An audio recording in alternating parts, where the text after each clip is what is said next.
చెప్పి రచయిత ముందే మనల్ని మేల్కొమని హెచ్చరిస్తున్నాడు.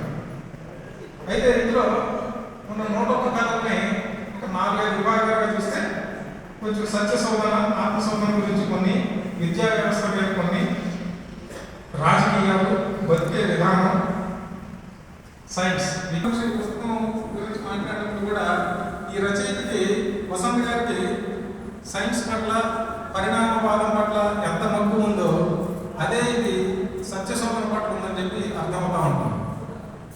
మనం సమయాభావం బట్టి కొంచెం తొందరగా కొన్ని మంచి కథల గురించి కానీ మంచి విషయాల గురించి కానీ మాట్లాడుకుంటే, సత్యశోధన అనే టాపిక్లో అసలు దేవుడు దెయ్యం ఏది సత్యం కానప్పుడు అసలు సత్యం అంటే ఏమిటంటారని ప్రశ్నిస్తాడు. ఒకరు చూపిస్తే దోవ కాదు, ఆల్రెడీ వేసిన మతాలు, ఆల్రెడీ వేసిన రోడ్లు, ఆ రోడ్లు నీ కాదు, నీ దోవ నువ్వే తయారు చేసుకోవాలి, నీ మార్గం నువ్వే చూసుకోవాలని చెప్పి చెప్తుంటాడు. ఏడున్నాడు అనే కథలో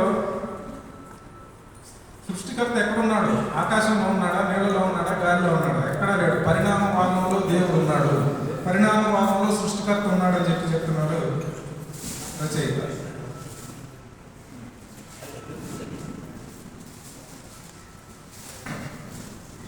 గురించి చెప్తూ, చచ్చిపోయేవాడి ప్రాణం కొన్ని క్షణాలు నిలపగలిగితే కాలం విలువ తెలుస్తుంది అంటాడు. కాలానికి, ఒక రాజకీయ నాయకుడి కాలానికి ఒక విలువ ఉంది, ఒక గంటకి. ఒక రచయిత కాలానికి గంటకి వేరే విలువ ఉంది. ఒక సామాన్యుడు, కూలి పని చేసుకునే వాడి గంటకి వేరే సమయం ఉంది. కానీ ఎవరి సమయం అయినా కానీ చచ్చిపోయేవాడి ప్రాణం కొన్ని క్షణాలు నిలపగలిగితే ఆ కాలం విలువ తెలుస్తుందని చెప్పి చెప్తున్నాడు. సచ్చిరి అనే సృష్టించాడు భూమి ఆకాశాన్ని అంటే, మా దేవుడు వారంలో సృష్టించాడు, మా దేవుడు ఆదివారం సృష్టించాడు, మా దేవుడు మొత్తం చేశాడు అంటున్నప్పుడు, సరే ఆ దేవుని బిడ్డలు ఆయన ఏమన్నారంటే, ప్రముఖ 3 మతాల గురించి చెప్తూ ఈ దేవుని బిడ్డలు ఆ దొరుకుతున్న నియంత్రించలేక ఆమె ఒడిలోనే ఎలా మాటించారని ప్రశ్నిస్తుంది. ఉసురు అనే కథలో దేహం అనే ఊరిలో దూరిన ఉసురు భూమి పైన పారాడి ఊరాడి కడగ ఇంకో దేహం పిల్లల రూపంలో మారుతుందని చెప్పి చెప్పండి. అట్లాగే విద్యా వ్యవస్థ మీద మాట్లాడుతూ, పుస్తకాలను చదవాలా, సమాజాన్ని చదవాలా అనే ప్రశ్న జనించినప్పుడు పుస్తకాలతో పాటు తోటి మనిషిని చదవటం, సమాజాన్ని చదవటం అదే నిజమైన విద్య అని చెప్పి చెప్తున్నారు. ప్రస్తుత విద్యా వ్యవస్థ దేశం విడిచిపోయి ఎగిరిపోయే వలస పక్షుల్ని, కూలీలను తయారు చేస్తుందని చెప్పి రచయిత ఆవేదన చెందుతున్నారు. ఆహారం కల్తీ అయిపోయింది, నీరు కల్తీ అయిపోయింది, ఏవి కల్తీ అయినా విద్యా బుద్ధులు మాత్రం కల్తీ అవ్వకూడదని చెప్పి రచయిత మనందరినీ ముందు తరాల యొక్క మంచి కోసం హెచ్చరిస్తున్నారు. తిరగా అంటే మళ్ళీ అనే కథలో, పుస్తకం కన్నా మస్తకం గొప్పది, నీ సొంత ఆలోచనలు ఈ విశ్వంలోకి ప్రసరించి నీ ప్రశ్నకు సమాధానం అన్వేషించు, పాతదైనంత మాత్రాన ప్రతిదీ పవిత్రమైనది కాదు. ఇది మనందరం గుర్తుపెట్టుకోవాల్సిన విషయం. పాతదై మన పురాణాలు గొప్పవి, మన వేద గొప్పవి అయితే అయి ఉండొచ్చు, కానీ కేవలం పాతదైనంత మాత్రాన ప్రతిదీ పవిత్రం కాదు. దానికి లేనిపోని ఉన్నతత్వాన్ని, సెక్యూరిటీని అసైన్ చేయాల్సిన అవసరం లేదని చెప్పి చెప్తున్నారు. రాజకీయాల గురించి చెప్పిన కొన్ని కథల్లో ఒక నాయకుడు ఊరికే హామీలు ఇచ్చేస్తున్నాడు. నేను గెలిచాక ఫలానా చేస్తాను, అది ఇచ్చేస్తాను, మీకు కావాల్సిన ఏమి ఇస్తానంటే, కథలో నేను వెళ్ళి ఆ రాజకీయ నాయకుడిని అడుగుతుంది, అన్నా నువ్వు ఇన్ని హామీలు ఇచ్చావు, నువ్వు రేపు దాకా బతుకుంటానని ఒక హామీ ఇవ్వగలవా అన్నాడు.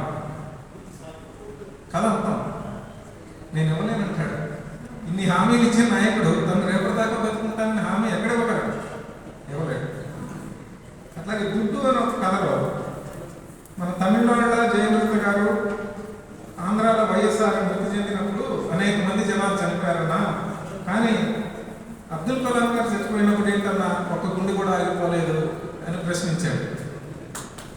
ఈ ఒక్క ప్రశ్నతో కథల మొత్తాన్ని తన వైపు లాక్కున్నారు వసంత్ గారు. నేను అక్కడికి వచ్చే ఆగిపోయాను, నిజమే, అదంతా దుడ్డులా ఉందిరా అని చెప్పి చెప్తాడు.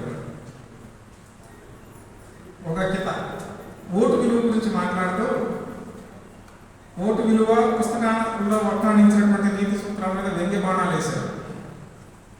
జీవిత విధానం, మనిషి ఎట్లా బ్రతకాలి, ఎట్లా జీవించాలని కొన్ని కథలు ఉన్నాయి.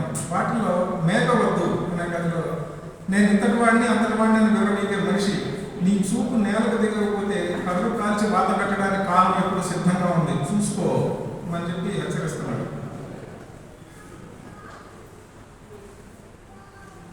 అట్లాగే కరోనా సమయంలో ఈ గుడులు, చర్చిలు, మసీదులు వీటన్నిటిని రోగులకు సేవ చేయడానికి సామాజికంగా ఉపయోగపడాలి, అవి కేవలం బయటి కోసమే కాదు సమాజంలో ఉన్న ప్రతి ఒక్కరి కోసం అని చెప్పి చెప్తూ ఉన్నారు.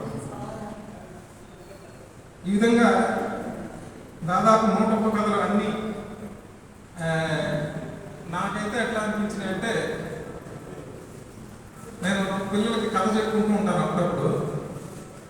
రాత్రిపూట పిల్లలకి కథ చెప్తూ, ఎందుకంటే కథలన్నీ మొత్తం మీద 15-20 వాక్యాలే ఉన్నాయి ఒక్కొక్క కథ.